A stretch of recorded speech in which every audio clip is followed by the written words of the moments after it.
On today's episode of the Dream World podcast, we have a guest, Jim Matlock, who's a researcher with the Parapsychology Foundation of New York City, and for years he's been studying reincarnation and the physical scientific evidence behind the entire process. We answer the biggest questions of life. What happens after death? What happens in between lives? How do we choose our lives, and how many times do we come back? There's so many questions regarding these phenomenons, and we're just going to dive right into it here on the Dream World podcast. I'm really happy that you're here because you're going to be talking about a topic that I've always been fascinated about, because I believe that when we know about our past lives and we try and reconnect it with our current lives, I believe it can bring balance in our life. And yeah, I can't wait to hear from you and everything you've learned along the way and learn from you. I've been studying this for a while now. I got interested in reincarnation actually. I'm 66, so I've been around a little bit longer than you guys, I guess, and probably most of your listeners too. I went to college in the early part of the 1970s. I took a lot of psychology courses. I was interested in psychology. And at the time, I was at Emory University in Atlanta. And at the time, they were teaching psychology more from a behaviorist point of view, from B.F. Skinner. People know that. And by the time I graduated, I was really sort of dissatisfied with that. I mean, it just seemed so limiting. And I thought there has to be more to the person that I remember asking my mother around that time, when babies are born, do they already have personalities, or do their personalities sort of develop, as they grow? Because the behaviorist idea was everything is conditioned by the environment, by things that happen. And so what you would expect from a behaviorist point of view is that the babies come in, completely, there's a tabula rasa, right? A blank slate. But my mother said no. She said, when babies are born, they already have personalities and they just get stronger. Every baby is different, and the personalities get stronger as they grow. So that was sort of consistent with the questioning I was already having. And so in the 1970s, I began to read more in the New Age sort of literature, which was coming out around that time. It was really beginning to get started in the 1970s. And as I read more and got more interested in these subjects, I found that there was actually serious research being done in this area in the field called parapsychology. Now, parapsychology has become sort of, in the popular conception, sort of diluted. People don't really understand what it is. But there actually is an academic discipline called parapsychology, which looks at issues like extrasensory perception and psychokinesis, mind over matter, looks at them experimentally and also studies people's experiences systematically. And then another branch of parapsychology is concerned with the evidence for life after death through mediums, apparitions, and then reincarnation. Now, the reincarnation stuff began really in 1961. The other areas are older, going back to like 1882, which is when the first association was founded. It was Ian Stevenson, who was a psychiatrist at the University of Virginia, who started the systematic study of reincarnation in 1961. That's when he first went into the field. He went to India and Ceylon, now it's called Sri Lanka, on his first field trip. And what he did is actually go and talk to the children, to children's families, and it was mainly children who had these past life memories. And so he actually went into the field and actually talked to people who had these children and their families who claimed to have these past life memories. And in many of his cases, the memories actually could be checked out. They could be verified.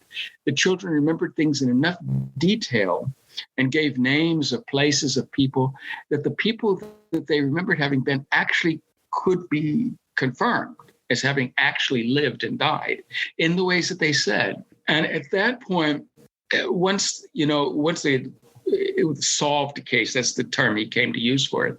Once you knew the previous person, then you began to see similarities of personality, similarities in behavior, and other things that might flow, phobias and things that flowed from the way the person had died.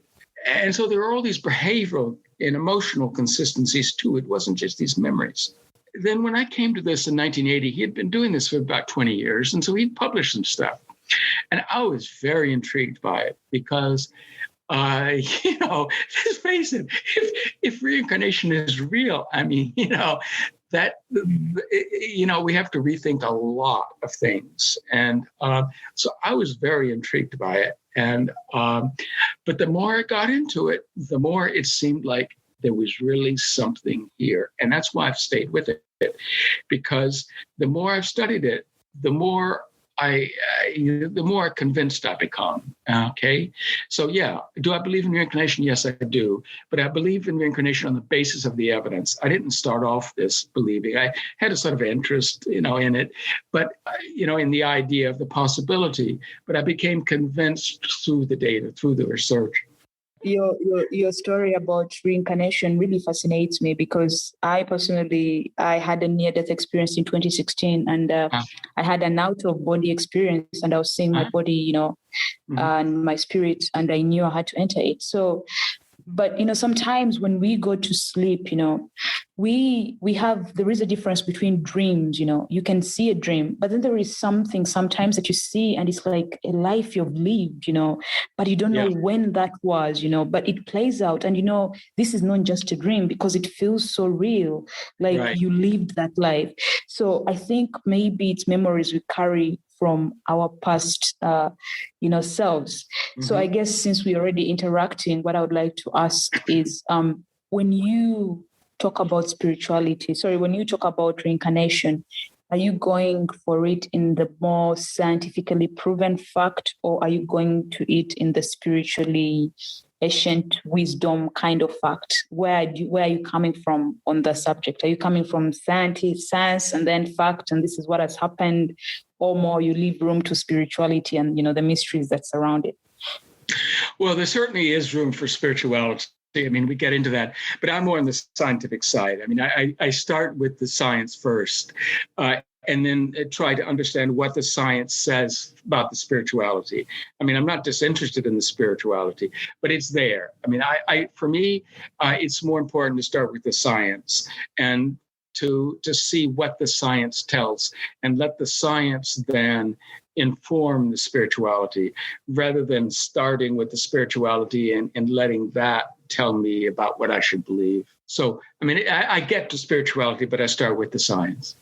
What have you really learned, about souls that reincarnate? Like when we come, how do we remember who we are? How do you think, people should go about that? How do they remember who they used to be? And what do you think is the purpose of us remembering? How do you think it helps us? Essentially, you're asking, how does this work? How does reincarnation work? And how does past life memory work? How can we remember? For me, I think that it has to do with basically consciousness, right? I think that people say the soul is what reincarnates. Well, I think if we think of the soul as being consciousness or mind, we can put it in a way that maybe is more scientific, if we want to say it that way, but in a way that we can actually understand what it is that reincarnates. Because the word soul, the concept soul, it's very, very vague, right? But if we say it's consciousness, so what I mean by that is that when we die, when our bodies die, our consciousness, our minds just continue to exist. And you said you experienced an out of body. You had an out of body experience. A fair number of people have. And so it's the same sort of thing. I mean, you are out of your body, and when you die, you're out of your body, right? But your consciousness continued. And so I think the consciousness just continues through the period we call death until that consciousness unites with a new body, right? And that's what we call reincarnation. Now, for memories and also personality, emotions, all of this sort of content, which makes up our personalities, makes up who we are, I believe is recorded in the subconscious parts of our minds, not the conscious awareness part of our minds, but the subconscious parts, because we have to remember that we also have a subconscious, right? We're all sort of aware of that too. And I believe it's in the subconscious that our memories are stored, not in our brains, because our brains die. I mean, how can we remember previous lives if we're in different bodies, right? So I believe all of the memories are in our subconscious mind. And then after we reincarnate, they're still there. They're still there in our subconscious mind, because remember, it's just our consciousness, which is just continuing, right? And so the issue then is, how do the memories come up from the subconscious to the conscious awareness? Okay, so that's the question there. So there are various ideas about that. It turns out that past life memory is very much like this life memory in its characteristics. It can be jogged the same way by association. It can be triggered by things that we see or hear or smell, for that matter, maybe even taste. All of the senses that can bring up memories of the present life can also bring up memories of the past life. If you think of it that way, it's really not so strange, really. It makes sense, and so that's where I got to, in trying to understand this. And when I got to that point, when it all sort of fit together and made sense, that's when I stopped, questioning this and said, okay, look, there's so much evidence. I have a way of understanding it. This makes sense, at least to me. At that point, I had to say, look, the only intellectually responsible thing is to say reincarnation does occur. Right. So what I was asking was, when you were talking about the consciousness, how it continues out of your body into different bodies, it kind of makes sense. In terms of where it goes, is it still existing within our world and it's just like an invisible type of energy, or does it go to some other dimension and come back? Or how would you put it into words? Yeah, no, that's another really good question, because people often imagine, or talk about, even something like heaven is imagined to be another place, right? And they talk about planes of existence. And I tend to think of these planes as being more, not like physical planes that we're going anywhere, but more like psychological planes of mystical experience and other types of spiritual experience. They're altered states, basically. I tend to think that the spirits are all around us, basically. They haven't gone anywhere. They're here. Their consciousness has, and not necessarily developed or evolved, but simply it gotten more mystical, right? And not as closely tied. And that's why it can be difficult for somebody on a spiritual plane, as they say, to get back and connect to those of us who are in our material bodies.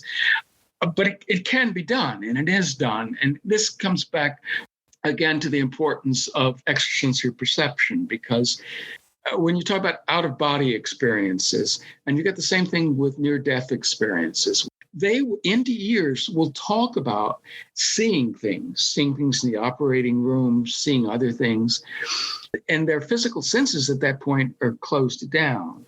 And you get the same thing in reincarnation cases, in what are called intermission memories, which are memories of the period between death and rebirth. Same sorts of things, where they're seeing things. In this case, they see the accident scene or the hospital scene where they actually died, right? And they might see their burial. And they can see other things that went on. Sometimes they see their parents before they were conceived even, or, while they're in the womb, they'll see things, they'll describe things that actually happened, it turns out.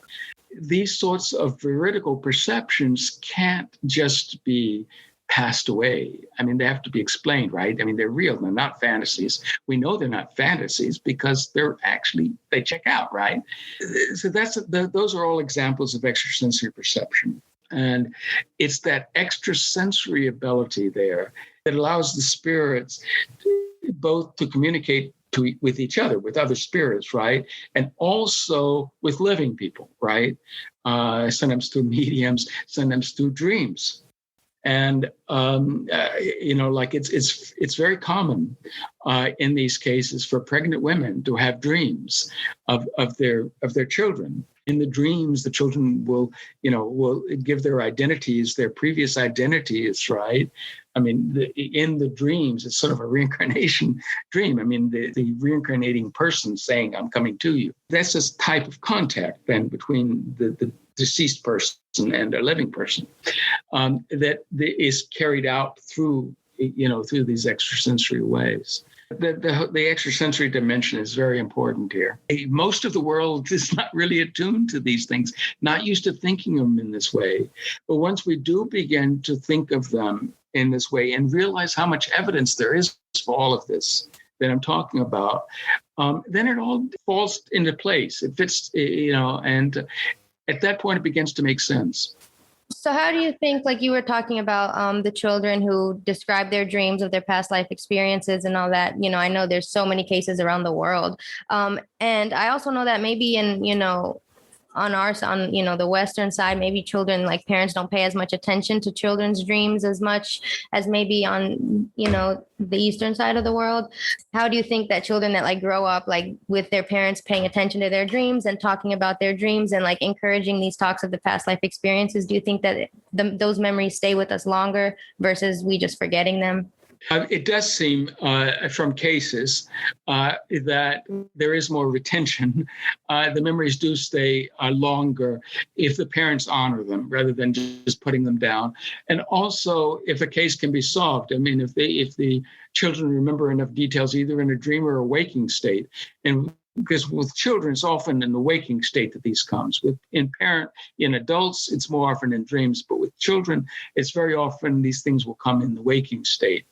But they have dreams too, sometimes nightmares, night terrors, that type. But yeah, those that the memories, whether they're waking or dream, the ones when the parents accept them, and the ones where they make attempts to verify them and are verified, those tend to last longer. I mean, one can sort of understand that, right? I mean, if it's been confirmed in a sense, socially confirmed, the child in a sense has permission, right, to remember it, psychological permission, and they do hold on to it longer. Yeah, it makes sense for sure. And what about, can you speak a little bit on kind of like the intermission period? What happens? How do we kind of like choose, or do we choose like how our next life is going to go or what our body is? And like, is there like a limit on how many times we come back, or how does that work? Well, okay, I'll take the last question first. Sure. A limit on how many times we come back. We don't know. I mean, there's really no way of knowing. And maybe I can come back to this if you want me to talk about the philosophy and theory a little bit. But I mean, we don't have any way of knowing. And it's possible that, we've all had innumerable lives, right? We just don't know. Okay, so but to talk about the intermission period and what that's like. Yeah, I mean, the children who do, and about 20%, I mean, I want to say that because these memories are not uncommon. In about 20% of these cases of children who recall things about previous lives, they'll also recall the period between lives, the intermission period. So these are not rare memories. Oftentimes they will remember how they selected their new parents.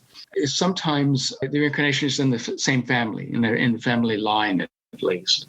Maybe not in the same nuclear family, but to a relative. But in many cases, it's not. In many cases, it's to a stranger from the previous life. There are these emotional associations, affinities to the new parents. They like them for some reason. They feel drawn to them for some reason. So that's an important part of the intermission memories. Whether, they don't all include this, though. They don't all include the memory of coming to the parents. That's a common feature of them. It's sort of like, structurally, they're very similar to near-death experiences. And more people are familiar with near-death experiences now, that in the stages of the near-death experience, that, there's the stage immediately after death and immediately after, whatever causes the NDE. It's not really a death because you come back to the body. But whatever that is that triggers it is and then there's this, sometimes called transcendental phase, which is the in-between period. And then there's the return to the body. Well, with intermission memories, it's sort of similar to that. You have a stage where you leave the body because it's dead. And then there's a period where between the lives, and then there's a period of coming back to a body, right? But then within intermission memories is also a period of life in the womb, of remembering the gestation period. And some children remember the birth too. So with intermission memories, we talk about those 5 stages: immediately after death, between bodies, the selection of the parents, which I was talking about, being in the womb and in birth. And one of the very interesting things about this is that when we talk about the second stage there, the stage, the longest stage, right, between death and then choosing the parents, we see very marked differences between Asian intermission memories and Western ones. In the Western ones, they'll often talk about having been in heaven, right? Being with Jesus, maybe they'll say, being with angels. Sometimes seeing people that they knew before, but very often talking about these other spirit entities that they interpret in those ways. Whereas in Asia, they don't talk about Jesus. They don't talk about angels. They talk about figures that are appropriate for their culture, right? So but they have the same roles. They have the same function. They're just perceived differently, or they're interpreted differently, right? That's interesting, I think. It suggests that these entities are real, but the way they're perceived is through a cultural frame. But there's another way that they're different too, and that is in Asia, the intermission period is typically imagined to pass in the same terrestrial plane. I mean, this comes back to the earlier question of where do we go when we die? And this is one of the reasons why I say maybe we don't go anywhere, because they will talk about not having gone to heaven, but talk about hanging out in a tree, hanging out, in one case, in a conch shell, in the house, in some sort of a realistic terrestrial setting. And from that vantage, watching things going on, which they'll talk about and actually did happen, as it turns out. Whereas in the West, they do talk about heaven, all right? They don't talk about being in this terrestrial setting. They may still see things that are going on in the terrestrial world, our world, through their clairvoyance, but they don't imagine themselves as being part of that world in the way they do in Asia. So I think culture plays a very big part here, right? In what is experienced and how it's understood. And so this is why I think that it's not so much a matter of going somewhere to another place when we die.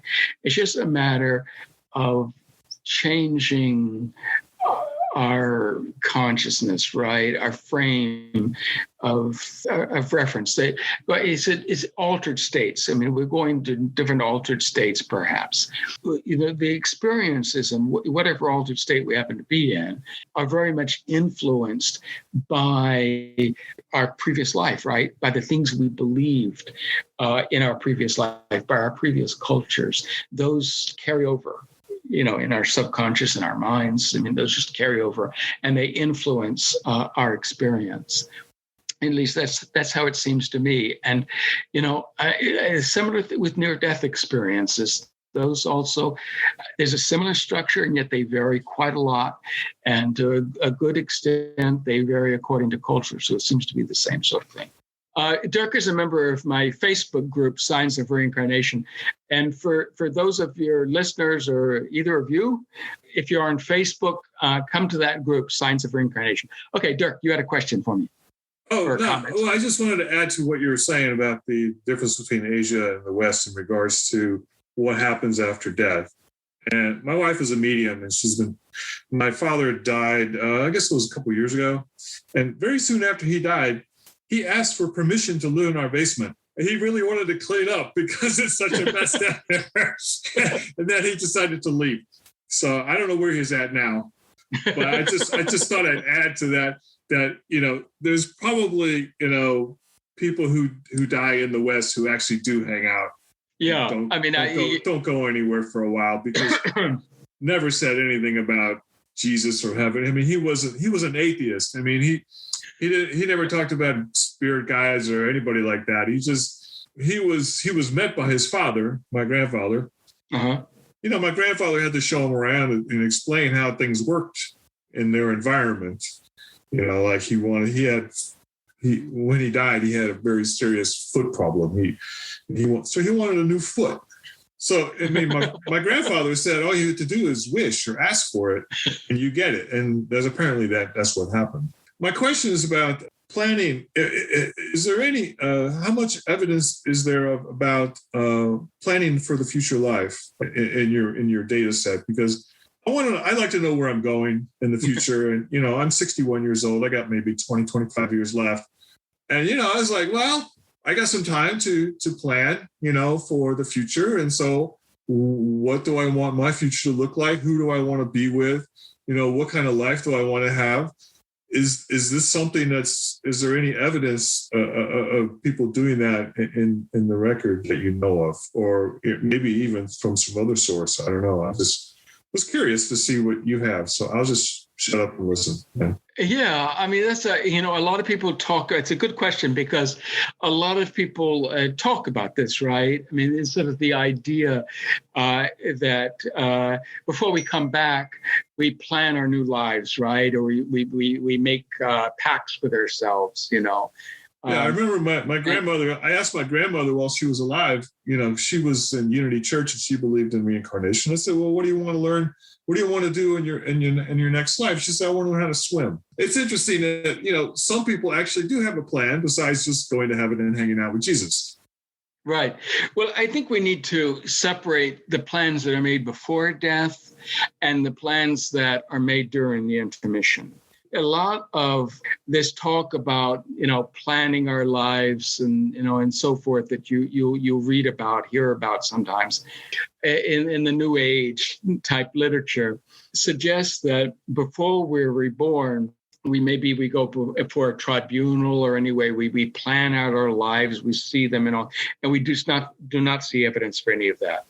Very rarely do we hear about any sort of life planning. Yes, the parents may be chosen, but the parents are chosen on a very basic level simply because they're drawn to them for some way. They don't talk about seeing the life they're getting into, right? They don't seem to know anything about their parents. I mean, the decisions are not made at that stage. You know, they realize that this is a rich family, or deterred because they realize this is a poor family. I mean, there's, you know, there isn't this sort of life planning at all. And I mean, it can get, I mean, in this sort of imagination, it can get much more complex than that, right? People choose to come back to learn certain lessons and all of this. We don't see that. We just don't see evidence for that. Now, on the other hand, and this is something that many people don't realize, there are cases of people who decide before their death where they want to be reincarnated, right? They choose the family, they choose the place. Really? Yeah. And this is particularly common in tribal societies. Okay. But there are cases also, I mean, there's a Brazilian case like this. The return was to a family friend. I mean, you know, the woman, young woman who was dying on her deathbed, told her best friend she was going to come back to her. She said, you know, I'll come back and I'll have memories. And sure enough, the kid did have memories and, you know, remembered this line. Yeah. You know, and then there are Tlingit Indian cases from Alaska, where, for instance, one of the most dramatic ones, I mean, we haven't talked about the birthmarks or birth defects in these cases, but there can be physical phenomena in these cases too. Mm-hmm. There was a fisherman who got tired of the strenuous activity of his life of throwing out these seine nets all the time to catch fish. And he decided, well, he didn't want to go through this in his next life. That's interesting. Yeah. The boy, well, yeah, but what it gets even more interesting is the boy who remembered his life was born without an arm. So he wouldn't have to do that. And he ended up in clerical jobs on land and was quite happy with all of that. So, yeah, I mean, it does seem that we can we can make plans, not only where to come back, but we can make plans and carry them out about even what sort of body we want to have. I mean, within limitations, of course, but it does seem possible to make these sorts of plans before death. And what's interesting is that there is more evidence for effectual planning before death than there is during the intermission. Why that should be, I don't know, but that's what we see. I was talking to my grandfather through my wife, and he has a girlfriend in the other world, and I said, "Well, Gene, his name's Gene, says, you can get married. You can get married there, if you want to." And he kind of laughed a little bit and didn't say anything, and he said, "Yeah, there was a couple that wanted to reincarnate together to be married together, and he said they went to this room with these beings, and then he never saw them again." And so I just was wondering, is there any evidence of people planning to be married in a future life, time together? I mean, I'd love to give my philosophical perspective on it. I'm a big believer in it. And, I take science past the boundaries of our physical limitations of our 3D world. But I'm a strong believer in that we do tend to reincarnate with our, same consciousness, the same way we're social creatures on Earth. We incarnate, we can maybe choose to come back and try to spend more time with our loved ones in maybe different ways or different bodies. But going back to what you said about the planning before death, I don't know if you guys know, but the Dalai Lama, the way that they choose in that culture to reincarnate the new Dalai Lama, every time he dies, before he dies, he says they do a lot of rituals and planning, and he says, he gives it down to the location of where he's going to be born, and they select a certain object as well, and then the child, when they find the child, that's how they confirm it. For centuries, that's how they've done it, which has always fascinated me as well. Yeah, no, I mean, the cases that have been studied are very similar to this. But what is interesting, particularly in the tribal cultures, they go a step further. You're right. I mean, in the Tibetan tradition, they will say, look for me in this certain area, right? They don't say the family that they're going to be in. With Tlingit, Haida, and also like this Brazilian case, they chose the family. And it's more specific than that. They don't say just, I'm coming back to this specific area. And I don't understand why the Tibetans do it that way, make it in this more of a mystery thing. Because it's clear that you can actually choose the family. We have a number of family cases, like I said. I mean, if a baby is born, if dies very young, will often come back in the same family.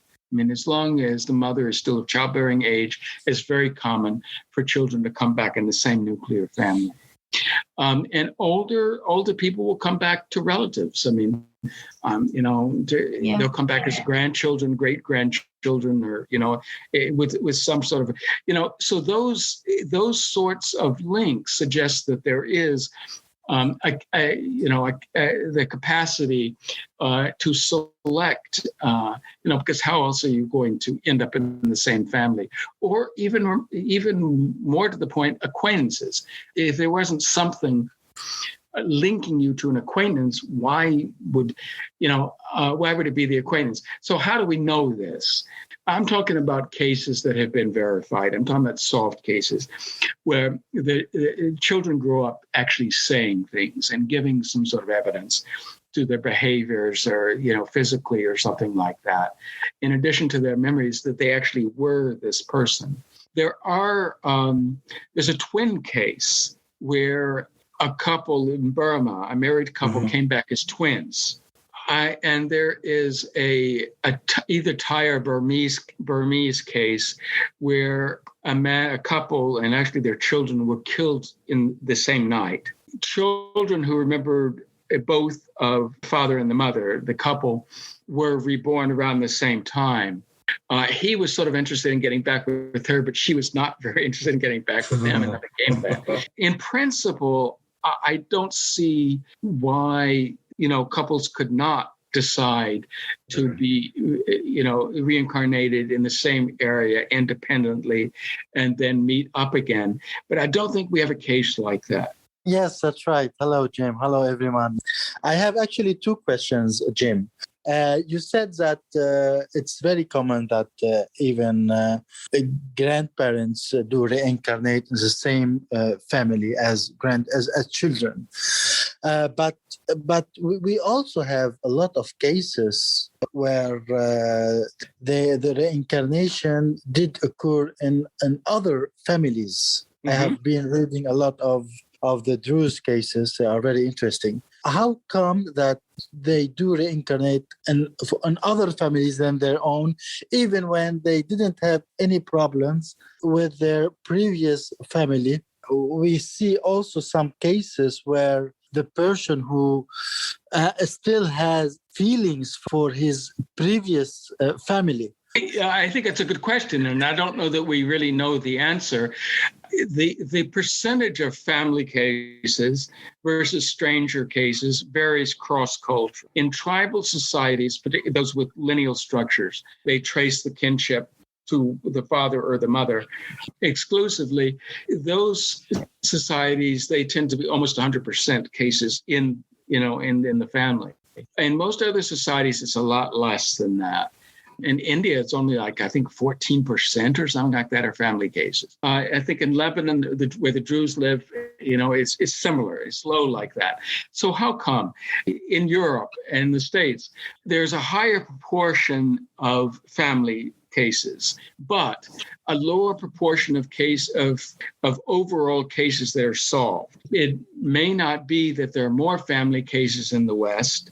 It may just be that it's harder to solve a case with a stranger relationship in the West. And so it seems like there are more, right? So like in the United States, only 20% of cases of past life memory that have been recorded and studied are solved, right? And of those, the great majority are family cases. Well, they're easier to solve, right? It's sort of misleading to say 90% of American cases are family cases, because that's 90% of 20%, right? You see my point? I think culture may play a role here. In Asia, and I'm not counting Lebanon right now, I'll get to that in a second, the Druze. But in Asia, there's this idea of karma, right? Karma is determining, particularly in Buddhism, karma is what determines where you're reborn, right? And so it's out of your hands. And people don't think that they have that control, right? And so this could be a factor that after death, they don't even think that they could choose where they go. I mean, it's out of their hands. It's fate. It's karma that'll decide that. And in Lebanon, among the Druze people, it's similar, because although they don't have a same concept of karma, they do believe that it's God that decides, right? Again, it's out of their hands. God will decide what family you go into, right? Whereas in the West, we don't have that idea that it's going to be, maybe some people, very religious people do think, God is going to determine everything. But probably most Westerners don't. And so they're more prepared then to take that decision on themselves. But again, like I said, I mean, it's hard to say that we really do see more family cases in the West because of these other factors. This is very interesting. So they do take with them their beliefs to the intermission, and it affects their next life. This is very, very interesting to know. And it makes me know to how much this knowledge is so important for us.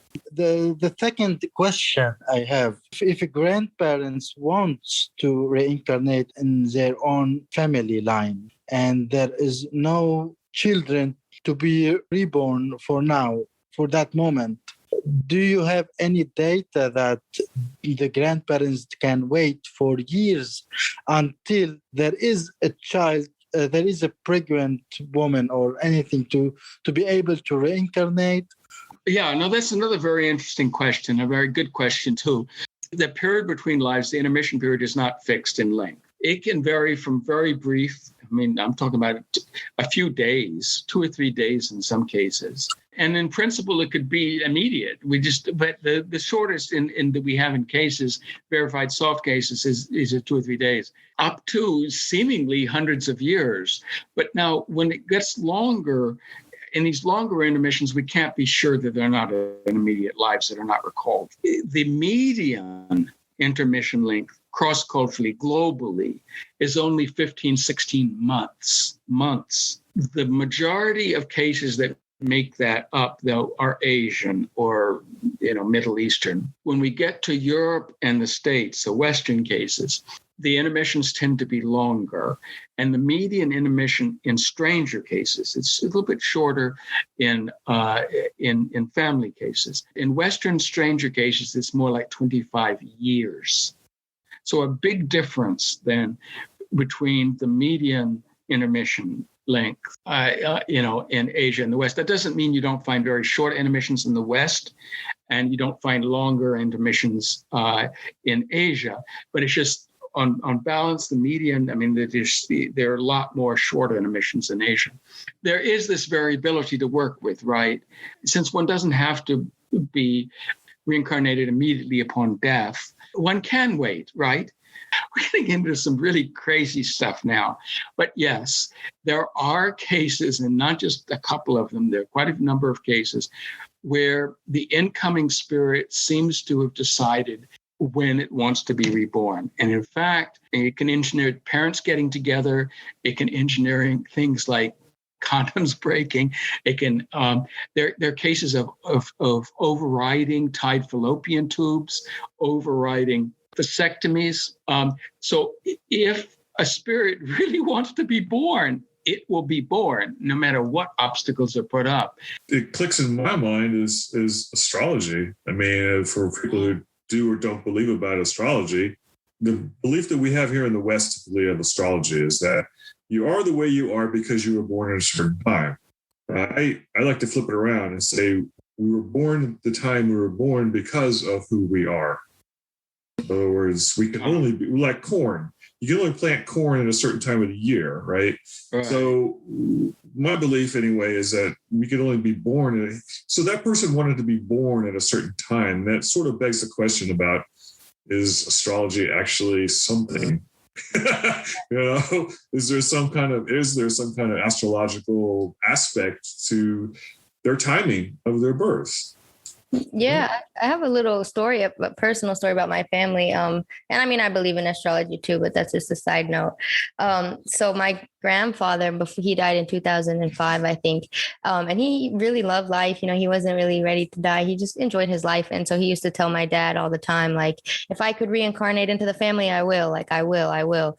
And he kept saying that before he died. And it was kind of jokingly, that's just kind of how he was. But, and then after he died, like some people like mediums or people within where he worked would report seeing him or feeling him and stuff like that throughout the years. But then in 2010, my dad had another child with my stepmom, which all this happened after he died, when he met my stepmom and all that. But so, yeah, I have a 9-year-old brother right now. And he has a lot of the very same mannerisms that my grandfather used to have. And like very similar specific things, like the way he holds his hair with his hand and little things like that, and certain aspects of his personality. And even before he was born, my father talked to a medium who told him that my grandfather wanted to come back into the family. So I just thought that was really interesting. Yeah, I mean, this is the cases are like this, and and there are quite a few cases where we do get these mediumistic communications, during the intermission period. My first wife had a announcing dream. I realized just now when you were talking about it. Mm-hmm. My future daughter came to her and gave her a postcard with her name on it. It said "born as," and so we were going to name her, Star Child, Sunflower, something. But instead, she gave her that name. She wanted to be born Helena Alexandra. So okay, fine. We'll name you Helena Alexandra. It's fine. But no, I realize now that was an announcing dream. And, often when these happen, and it's not that uncommon for names to be given in the announcing dreams or in some sort of parallel situation to them, and the names that then are given to the child, which the parents weren't even considering before, turn out to be the names from the previous life. Oh, wow, I should research that. I should, for my daughter. Yeah, I heard about that. Anyway, I do have a question about, are you seeing an increase in cases in the United States because of the increased awareness of reincarnation? We're seeing an increased reporting of cases, and it's hard to know whether that means that there's an increase in the case itself. That's the increase in but certainly an increase in reporting them. People are getting more comfortable in talking about these experiences. Okay. I think social media has a lot to do with that, right? But I do have one last question, quick here. Any kind of psychological assessment of the verified cases? I mean, a lot of what I've read in your data is that like 60% of them had violent deaths. Have you studied something like that? Have you done some kind of correlation or whatever? Or? Well, again, there are a whole bunch of different issues there. Erlander Haraldson, who's he recently passed, did psychological studies, but of the case subjects, right? So we know something about the children who remember previous lives versus their peers. Because he did proper control studies with, with matched control groups, things like that, and batteries of psychological tests and all of that. So we have some idea of the psychological profiles of the case subjects. Nobody has really looked at the psychological profiles of the previous lives. And there has just been very preliminary stuff that it has compared the two lives, right? More than an anecdotal level. I mean, we have got a lot of cases we can look at and we can talk about, but I mean, in a systematic way, a controlled way, there really hasn't been much of that.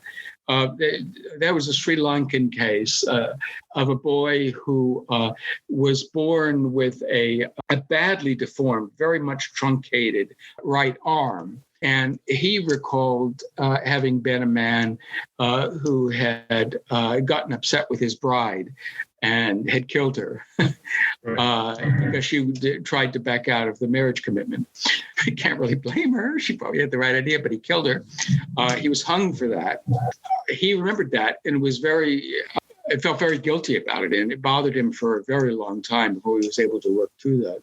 There are not all that many cases like that. It's more common that a person is killed, not that they were a killer, right? And they were killed or murdered or perhaps had a severe accidental death. And those things carry over, right, in terms of phobias, in terms of traumas that have to be dealt with. So there are these things that carry over. But I don't think that it would be fair to think of the previous persons in these cases as being in any sense psychologically troubled. We don't see that. That comes up occasionally, but rarely. And it's more common than just average people who met an untimely end of one sort or another. There are also some cases of natural deaths. Though in the majority of cases, it was, either a murder or an accident or disease or something that took them early. Why is this studies not well known by other sciencemen? Yeah, I think it's just that there is a great deal of resistance to it because our sciences it started in the West and other parts of the world have sort of emulated the West in this. I think the West has the right ideas. It's so materialist now. There is this idea that everything begins with the physical, right? And that includes our bodies, that our consciousness is not separate from our bodies. Our consciousness is generated by our brains, is the idea. And if that's the case, if there cannot be any sort of survival, well, there can't be reincarnation, right?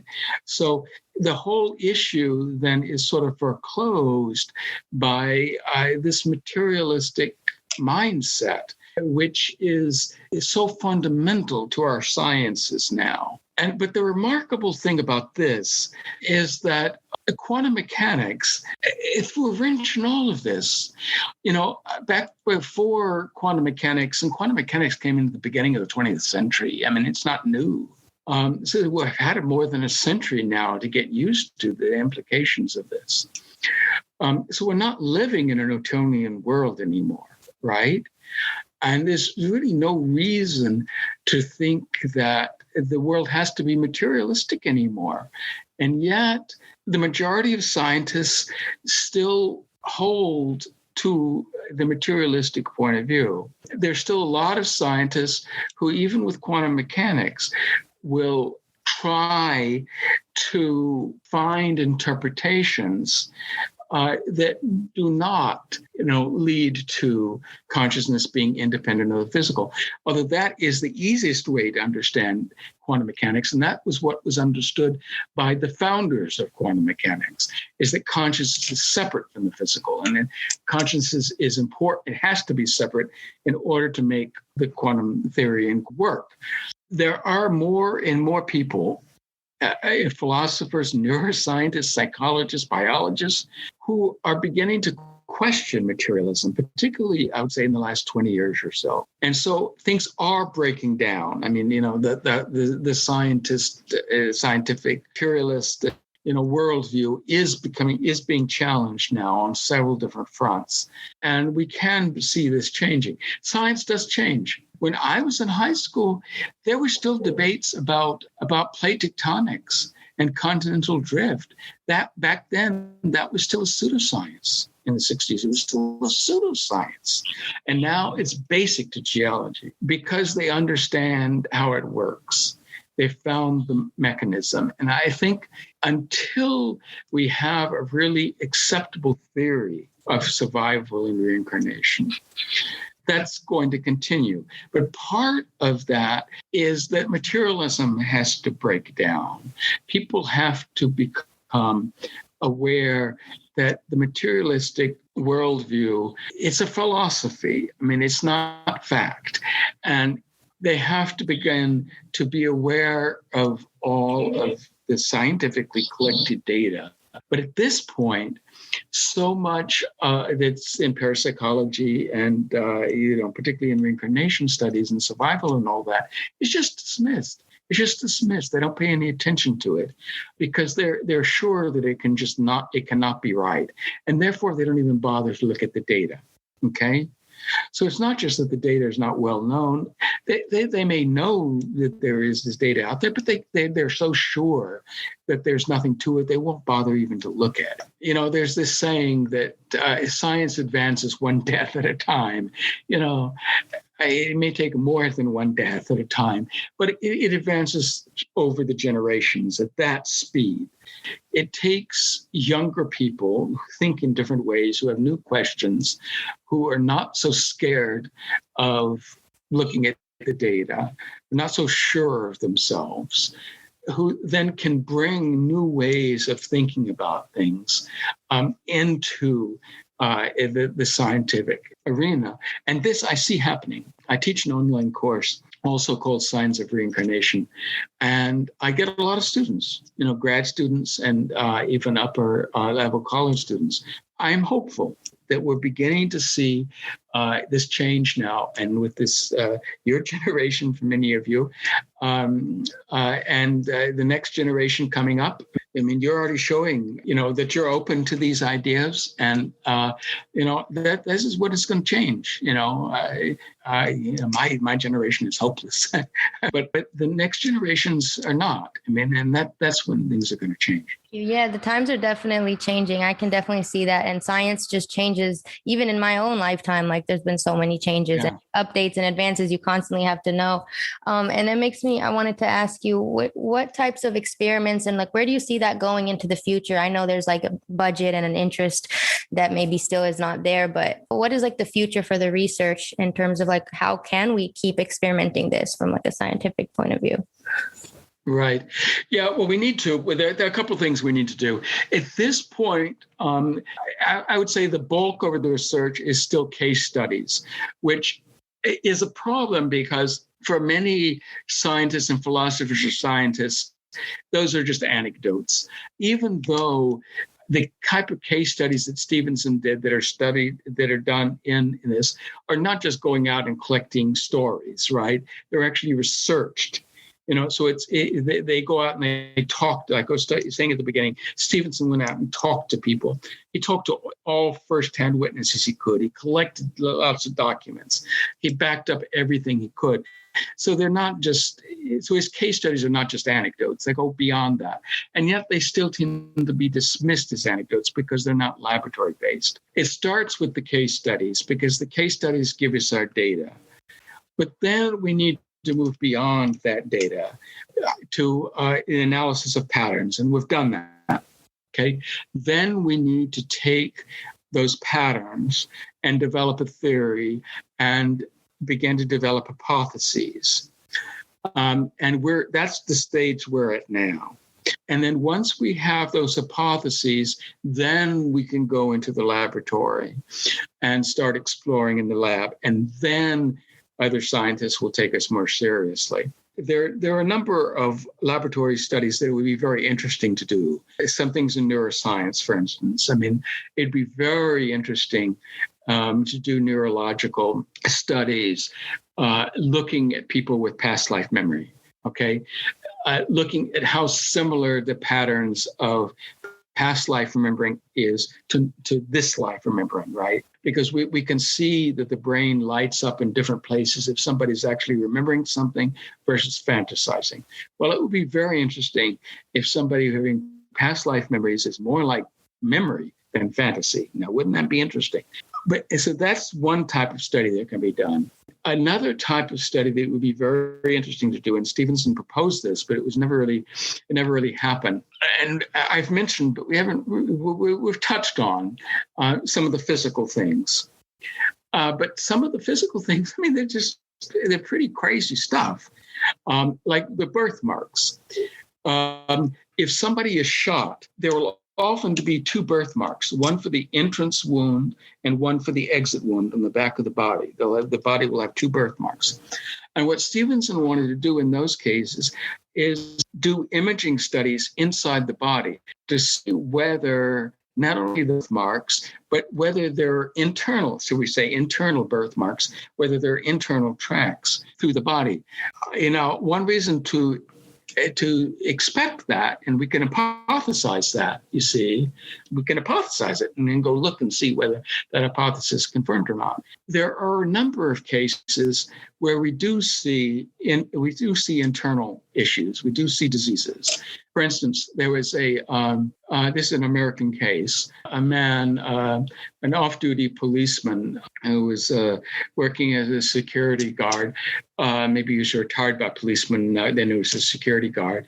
But anyway, he was off-duty at the time, went into a convenience store that was in the process of being robbed, and he tried to intervene.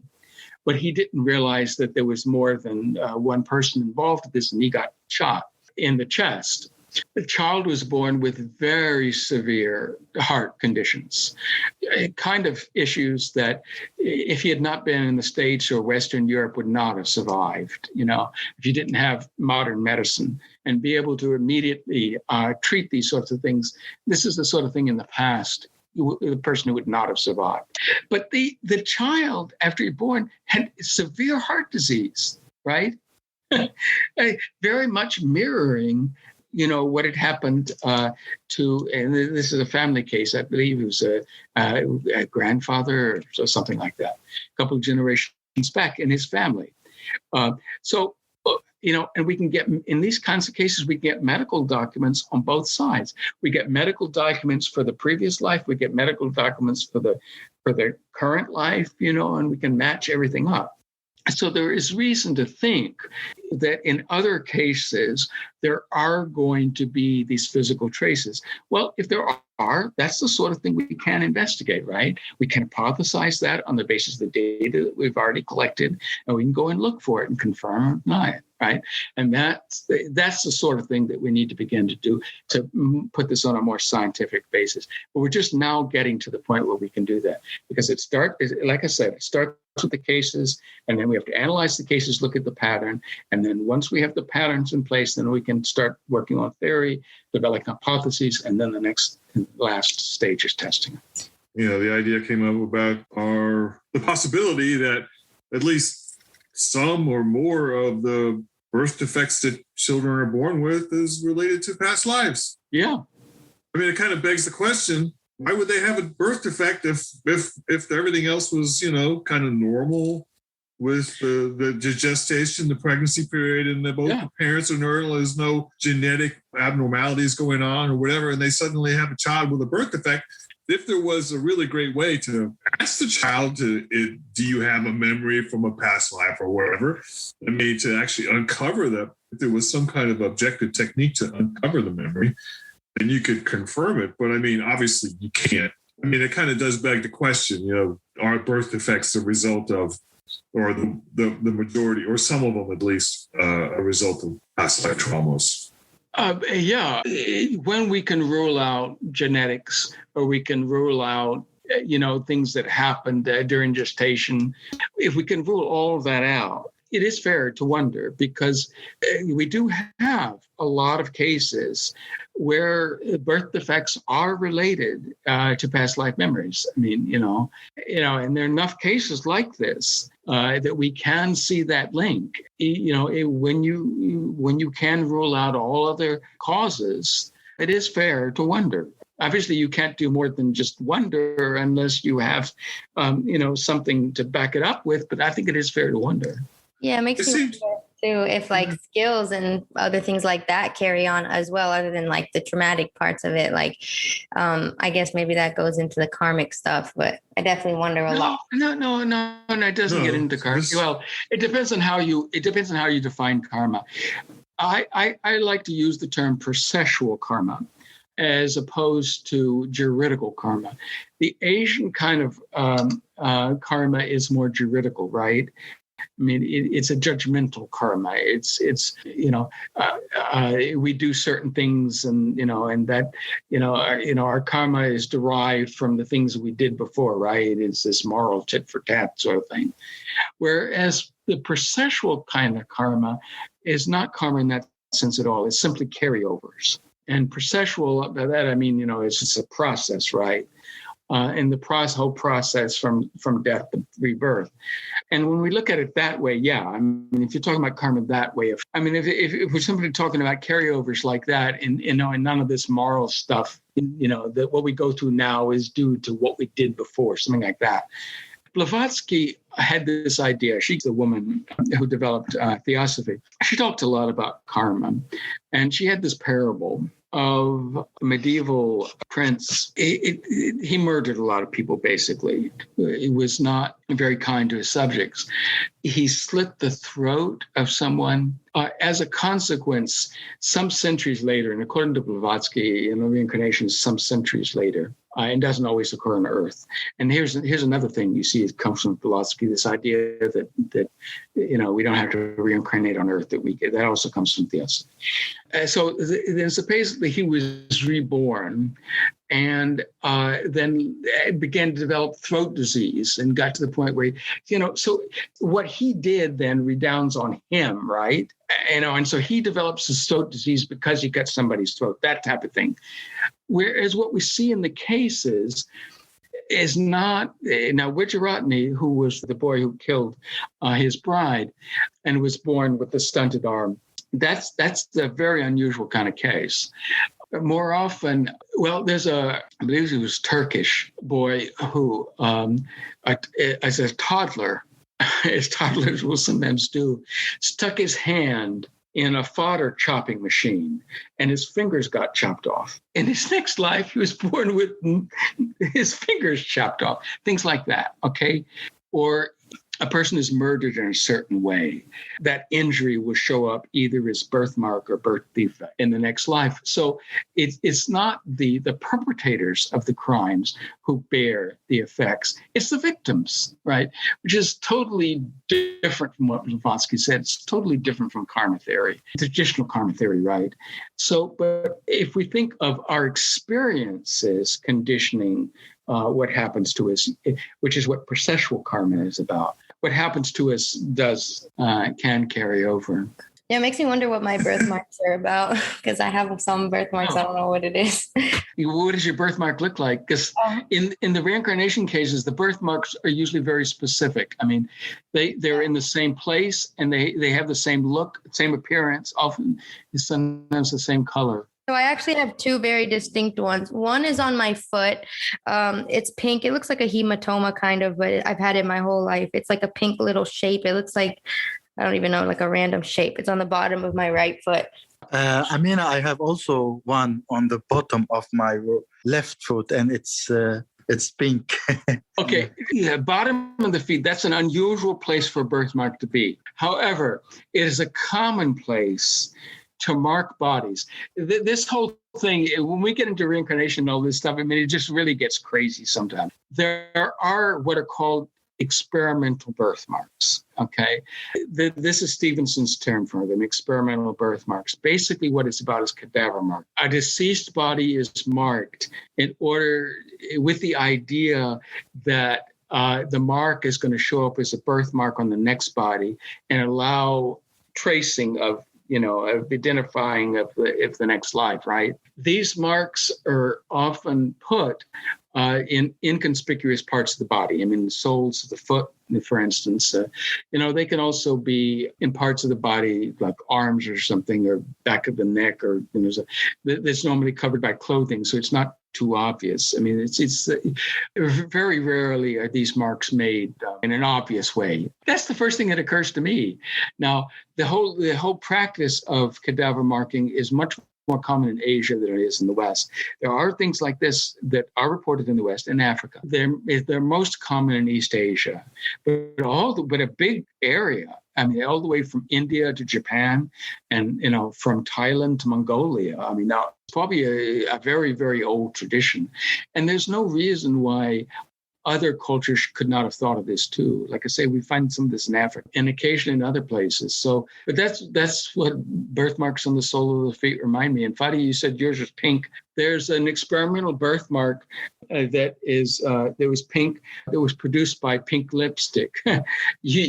Traditionally, these things are made from it's a soot from a cooking pot or something like that, and they tend to be dark in color. But then the Dalai Lama. I mean, the Dalai Lama, in his autobiography, talks about this in his family, where one of his, may have been a younger brother who died before him and then was reborn after him. I'm not sure of the birth order here, but a child in the family died, and an oracle was consulted, and the oracle told his mother to mark the body with butter.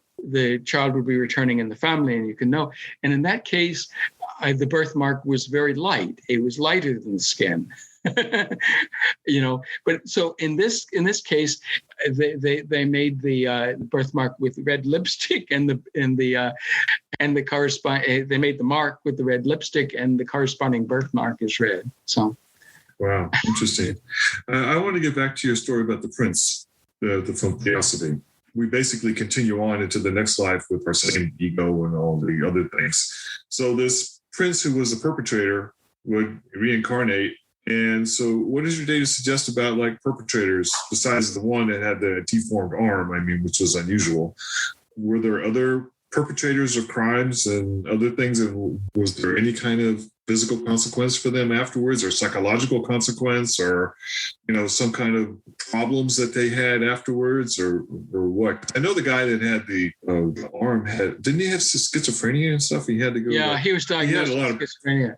He had a lot of problems, but I mean, I was just curious to know if there was any results or any I hate to say consequences, but that sounds judgmental. But right, there are not a great number of cases of people who did bad things. Right, there are a few, and it seems to the consequences seem to it's all psychological. If they feel guilt, that will carry over. If they have no guilt for what they did, there's no consequence. So it's a psychological thing, and it's wow. Yeah. If they hold themselves to account or they're not held to account. It kind of makes sense to me if you think about like our world and how our emotions really dictate our experience, and what we believe and what we know about ourselves is kind of the experience you get in a way. So I feel like it kind of ties into that, like however you feel when you die, however you feel about your life, like whatever your emotions about it are, I feel like you said, that's kind of what your next experience is related to. In terms of emotions, yeah. I mean, my understanding is that it's desire based on emotions. There's an emotional component to desire, which is the actual manifesting force of what you become. So, I mean, it's all just you're right. It is emotion, but it's emotion expressed as a desire, through a desire. You really want something, and you want it with an emotional force to it, and that results in our features. Yeah, but emotion, it really is key here. Core, it's a core issue. That's right. Everything is built around it. I mean, the same thing with the memories. I mean, the things that are recalled are the ones that have the most emotional salience. And the things that are reproduced in the body as birthmarks are things that were emotionally significant for the previous person. So emotion really is key here. But yeah, I mean, emotion translates into desire and various other things.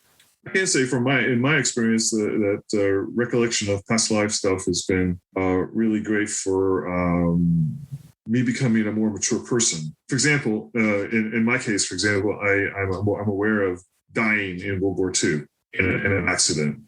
And I do know that, I was a typical young sailor or Army guy chasing the girls, drinking too much alcohol and really enjoying being in the military and everything, right?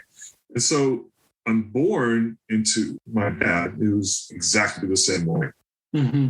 And, and a lot of times what happens is that young men and their fathers, or women and their fathers, they don't want to be like their parents. They have a judgment against their parents. They don't want to be like their parents at all. And they feel very uncomfortable when they discover that they hold the fork the same way, or they wave their hair the same way that their parents do. It's like, oh, yuck, yeah, oh, that's so-and-so did that. Oh, yuck, I hate that, right? So then I go remember the past life, right? And I realize all this stuff about who I was. I did the same things that my dad kind of did, so it's like, I have no basis for judging anymore, because I can't judge anybody anymore who drinks too much alcohol and has too much of a good time. I really can't do that now, because I was that. When you realize you were that, it's like, oh, in order for me to accept my own past life, as me, then I have to accept all of it, all of my behaviors as well. So it becomes a really strong therapeutic tool to really remember past lives. And so I was just wondering, why do we forget? I mean, what's the point if it's such a useful tool? It doesn't make any sense that we forget when we're born again, except maybe for cultural reasons. But I mean, it would seem like it would be like, for people who actually really wanted to work on themselves, it would be extremely beneficial to remember when you're born again. Oh, yeah, this is what happened in my past life. Oh, right. Yeah, I'm doing this again. I don't want to do this, blah, blah, blah. It seems like it's a shame that we forget when we're born again. If we had full memory of another life, as well as trying to deal with this one, it would be very confusing. The past life memories, for a lot of people who have them, are not easy to deal with. A lot of these children who have these memories remember horrible things. They remember how they died. They remember being killed.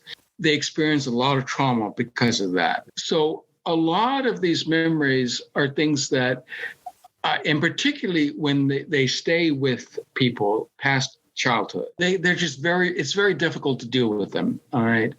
Even when the memories are not traumatic in that way, if you come back in the same family line, you're coming back in a different relationship to everybody. And you have to learn it all over again. Imagine what it's like. I mean, you're used to being a parent or a grandparent, and now you're a grandchild, right? You got to learn to deal with the people that you used to treat as your children, grandchildren, as your elders now. So it's problematical for the kids. It's problematical for their elders. It just makes things difficult. And so I think that probably that there is a good psychological reason why we don't recall more. It's the ego. Right, or whatever, Yeah, it's. I actually had an experience of this. I mean, I could share. I had a girlfriend when I was 22, right? We dated for a short time, okay? And it was like super passionate.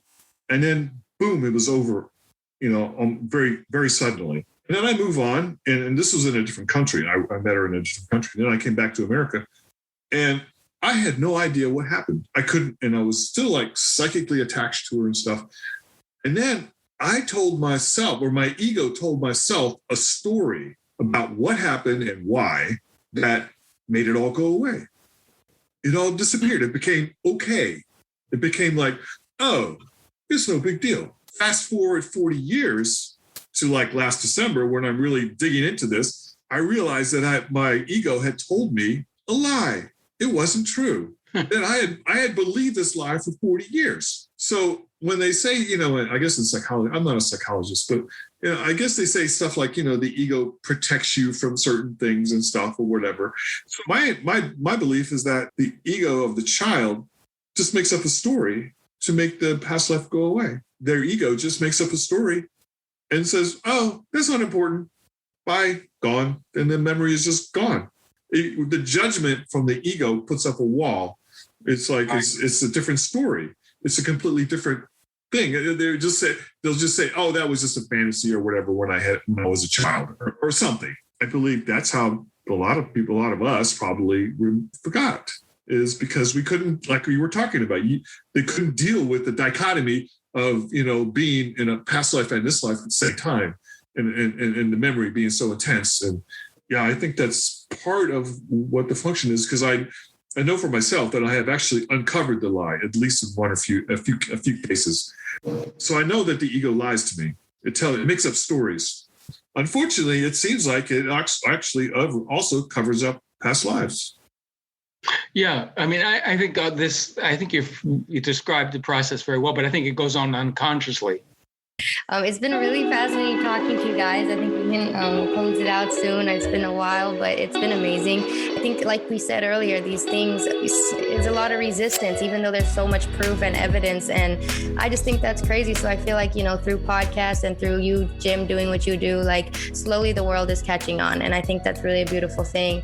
There is a sweet spot between science and spirituality where they work together. And when we meet that spot, we open ourselves up to so many things out there.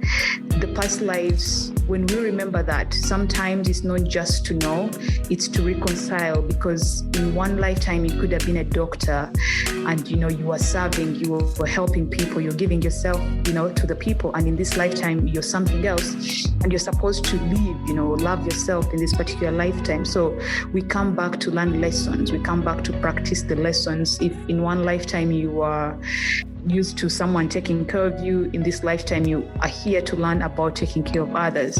And when we reach that spot where we learn our purpose that has brought us back, I think that is where we find the sweet fulfillment and content in life.